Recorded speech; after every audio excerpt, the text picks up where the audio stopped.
7번으로 가겠습니다. 자, 7번 같은 경우는 이제 인체 관절의 종류. 자, 우리 관절이 많이 있죠. 예를 들어서 지금 이렇게 손목에도 관절이 있고, 팔꿈치에도 관절이 있고, 어깨에도 관절이 다 있죠. 자, 인체의 관절의 종류 중에서 절구공이관절이라고 합니다. 절구공이관절이라고 하죠. 절구관절이라고도 얘기하고. 그러니까 쉽게 얘기해서 영어로는 이제 동그랗게 이제 볼처럼 되어 있는 거죠. 동그랗게 볼처럼 되어 있는 거죠. 이렇게 볼로.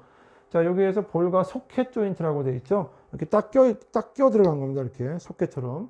볼 앤 소켓 조인트라고 하죠. 절구공이 관절이라고 있는데 여기에 대해서 잘못 설명한 것은 이라고 했죠. 기본적으로. 자, 7번 문항 같은 경우 가만히 보겠습니다. 관절을 이루는 뼈, 이게 하나의 관절이라고 봅시다. 여기 이렇게 관절이 있고 다 관절이 있습니다. 어디나. 관절을 이루는 뼈의 표면이 각각 볼록하답니다. 이게 볼록하죠. 볼록하고 오목하다. 자, 볼록하고 오목하죠. 이렇게 이제 하나는 볼이고 하나는 이제 소켓이 되겠죠. 이렇게 딱 낀 거. 모든 운동면에서 회전이 가능하다. 자, 이렇게 돼 있으면 이렇게 돌아가고 이렇게 다 이렇게 아래 위로 옆으로 다 돌아갈 수 있겠죠. 회전이 가능하겠죠. 어깨 관절, 이 어깨 보십시오. 어깨가 지금 요거랑 아마 요렇게 돼 있을 거예요. 어깨가 이렇게 돌아가기도 하고 아래 위로 위아래 다 움직이죠. 어깨 관절, 그 다음에 엉덩이 관절도 마찬가지죠. 아래 위로 들고 내리고 다 움직일 수 있겠죠. 기본적으로. 여기가 이제 절구공이 관절에 해당이 되죠. 자, 이 절구공이 관절은 타원의 장축. 타원이라고 하면 이렇게 기본적으로 이제 긴 장축이라는 게 있죠. 긴 장축. 장축과 단축만으로 회전한다라고, 두 개만으로 회전하는 운동을 하기 때문에 이축 관절이다라고 되어 있는데, 축이 보시면 알겠지만은 기본적으로 이렇게도 움직이고 이렇게 돌죠. 이거는 이제 이축이라는 게 아니라 세 개의 축 이상을 가지고 있는 삼축 관절이다라고 얘기를 하게 되겠습니다. 그래서 이제 잘못 설명한 거는 이제 라번이 되겠죠. 기본적으로 영어로도 이제 볼 앤 소켓이라고 되기 때문에 이렇게 조인트가 된 겁니다. 그래서 기본적으로 이거는 이제 이렇게 돌기도 하고 위아래 옆으로도 다 움직이기 때문에 삼축 관절 이상으로 되겠습니다. 특히 이제 어깨 같은 경우에 이렇게 위아래도 움직이고 이렇게도 움직이고 또 이렇게 회전도 하고 이렇게 돌 수도 있죠. 그래서 이제 이 축은 요게 해당이 되지 않는다라고 보시면 되겠습니다. 그래서 이제 7번은 답은 4번이 되겠습니다. 8번으로 가겠습니다. 자, 기저면이라는 건 기저면이 좁은 자세에서 넓은 자세 순으로 바르게 연결한 것은, 운동역학 같은 경우는 이제 신체나 물체의 기본적인 어떤 그 여러 가지 운동에 관련된 효율성 같은 걸 다루기 때문에 기저면이라는 것은 어떤 운동을 할 때 기저면과 안정성에 대해서 이야기를 합니다. 기본적으로. 왜 기저면이라는 건 우리가 이렇게 서 있게 되면은 이렇게 서 있는 두 개의 다리 사이를, 두 개의 어떤 발바닥이 있으면 발바닥을 이렇게 동그랗게 끝에까지 선을 다 그으면 이 면이 다 기저면이 되겠습니다. 두 손을 이렇게 찝을 경우에는 이 손을 이렇게 두 개의 선을 그렸을 경우 이 전체가 다 기저면이 되는 겁니다. 자, 좁은 자세에서 넓은 자세 순으로 바르게 연결한 것은, 좁은 자세를 좀 찾아보면 되겠습니다. 기본적으로 어디가 좁은 자세겠나? 자, 차렷 자세 같은 경우는 이렇게 다리를 이렇게 모아 있는 거죠. 다리를 이렇게 모아 있기 때문에 기저면이 좀 좁게 돼 있죠. 마찬가지죠. 그런데 이제 여기 차렷 자세도 있고, 그 다음에 이제 평균대에서 한 발로 서 있죠. 한 발로 섰다는 얘기는 발이 하나이기 때문에 기저면이 하나밖에 안 돼 더 좁죠. 3번 같은 경우도 평균대 위에서 한 발 서기, 이게 더 좁네요. 그러니까 이제 1번은 가번은 틀린 거죠. 라번도 틀린 거죠. 요거 두 개 중에서 답이 하나가 되겠죠. 기저면이 일단 좁아야 됩니다. 태권도 주춤서기 자세라고 되어 있죠. 주춤서기 자세는 이렇게 다리를 좀 이렇게 넓은 자세로 이렇게 넓게 벌려 있죠. 그럼 기저면이 좀 넓어졌죠, 기본적으로. 근데 여기 보면 차렷 자세가 되어 있는데요. 여기는 한 발로 서 있다가 그 다음에 차렷 자세는 두 발로 서 있기 때문에 좁은 상태에서 조금 더 넓어졌네요. 그 다음에 태권도 주춤서기는 다리를 이렇게 벌린 자세가 되겠죠. 조금 더 면이 넓어졌어요. 그 다음에 레슬링에서 옆굴리기 저항할 때는 이렇게 손을 쭉 펴고 엎드려 있죠. 훨씬 더 넓어졌죠.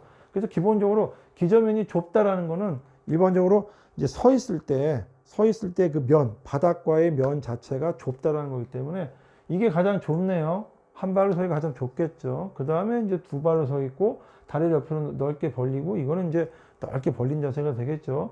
그래서 이제 기저면에 대해서 나오게 되면은 이제 좁다, 넓다, 이런 측면에서 살펴보셔야 됩니다. 이거는 이제 크게 어려운 게 아니라 손바닥이든 발바닥이든 이렇게 바닥에 대고 있을 때 요 전체적으로 이렇게 쭉 선을 이었을 때 요 면을 기저면이라고 하는 겁니다.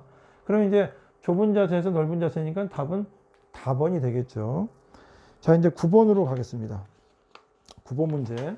자, 10kg의 아령을 이제 손을 들고 굴곡을 한답니다. 굴곡을 한다라고 하네요. 10kg의 아령을 손을 들고 이제 굴곡이라는 건 이렇게 굽히는 거죠. 기본적으로 굴곡을 굽힘이라고 합니다. 이런 거를 이제 우리가 영어로 이제 컬 합니다. 컬. 그래서 이거를 컬링이라고 하는데, 컬링을 할 때 아령 있죠. 아령. 이 아령이 있고 아령이 딱 있습니다. 이게 아령이라고 보고 아래팔을 전완이라고 합니다. 한자어로 앞전자를 써서 여기를 전완이라고 하는 거예요. 팔이죠. 완이라는 게 한자로. 그 아래팔 전완의 무게는 하나의 저항이 되겠죠. 이거는 저항이 되고, 팔꿈치 관절, 요 주관절이죠. 팔꿈치 관절은 축이라고 할 때, 요게 축이라고 하면은 작용하는 힘은 어디인가라는 문제가 나왔어요. 이 힘에 대한 문제가 나왔는데, 기본적으로 당기는 게 있겠죠. 어딘가에서 이거를 이렇게 쭉 당길 겁니다. 근육이 당겨주겠죠. 근데 근육이 당겨주는 게 어떤 게 당겨주느냐 이거예요. 기본적으로 이제 승모하게 되면 이쪽 뒤쪽에 있는 근육을 얘기하는 거니까 뒤쪽에 있는 근육이 당기는 건 아니기 때문에 이거는 이제 아니죠.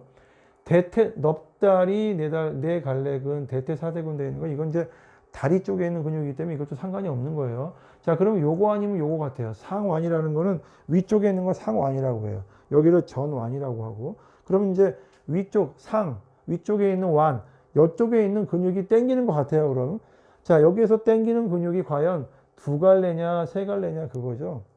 갈래라는 건 이제 머리가 이렇게 두 갈래, 두 개로 그러니까 쉽게 얘기해서 근육이 이제 몸통이 있는데, 여기 만져보시면 몸통에 근육이 여기 있습니다. 근육이 다 있는데, 여기에서 이제 당기는 애들이 두 개가 당겨주느냐 아니면 세 개가 당겨주느냐 그거죠. 쉽게 얘기해서. 그런데 이제 앞쪽에서는 이게 두 개가 당겨주고 이 뒤쪽에서 세 개가 있습니다. 그래서 이제 위에는 이제 갈래가 두 개로 갈라지기 때문에 위팔은 두 개의 갈래근. 그래서 이걸 한자어로 상완에 두 개의 머리가 있다. 두 개의 머리가 당겨주고 있다. 그래서 상완 이두근이라고 얘기를 하는 거예요.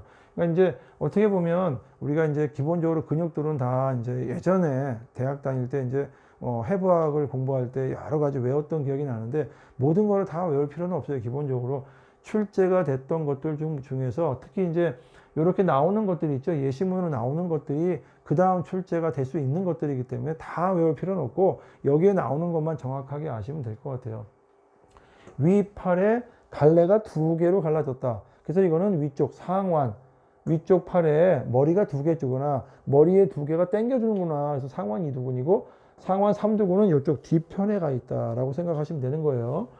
자, 세목은 등목인데, 승모근은 이 목 뒤에 척추 쪽에 이제 어깨 쪽으로 이렇게 쭉 이어진 근육이니까 이제 주로 어깨 근육과 관련된 거겠죠. 대퇴사두근 있죠. 넙다리 이것도 네 개의 갈래근, 네 개로 갈라진답니다. 훨씬 더 힘이 세겠네요. 그래서 이거는 대퇴사두근, 우리 지금 아래쪽 다리 쪽에 이 대퇴근 쪽에 있는 거다라고 그 정도만 이해해 주셔도 되겠습니다. 그래서 9번 답은 이제 가번이 답이 되겠습니다. 자, 10번 문제 보죠. 인체의 무게 중심에 대해서 잘못 설명하죠. 자, 우리 인체도 무게의 어떤 그 중심이 있겠죠. 예를 들어서 이제 그대로 서 있을 경우에는 이제 나의 어떤 무게 중심이 어느 쪽인가 위치하고 있겠죠. 뭐 일반적으로 뭐 배꼽 주변이라고 얘기를 하는데, 만약에 이렇게 기울어지게 되면 기울어진 상태에서 어딘가에 무게 중심이 위치하고 있을 겁니다. 무게 중심은 그러니까 항상 변하게 되겠죠. 기본적으로. 자, 여자는 남자보다 골반이 넓답니다. 뭐 요 얘기는 우리가 좀 이해하고 있죠. 어깨 폭이 좁기 때문에 맞는 것 같아요. 근데 무게 중심이 남자보다 높을까요? 낮을까요? 자, 골반이 넓고 어깨가 좁기 때문에 기본적으로 아래쪽에 무게 중심이 약간 쏠릴 가능성이 많아요. 그래서 무게 중심이 남자보다 높지는 않고 좀 낮다라는 게 과학적으로 나오고 있습니다. 요거는 이제 잘못 설명이 된 거네요. 자유롭게 움직이는 분절. 이거 하나하나 다 분절이라고 하죠. 하나하나 다 분절이라고 하는데, 이 분절은 인체 전체의 무게중심점의 위치를 수시로 변하게 한다. 맞죠? 자, 가만히 있을 때의 무게중심의 위치랑 내가 이렇게 움직이게 되거나, 이것도 하나의 분절이죠. 이렇게 움직이거나 이렇게 움직였을 때마다 이 무게중심의 위치가 약간 변하게 되겠죠. 어느 위치가. 이거 맞는 말이죠.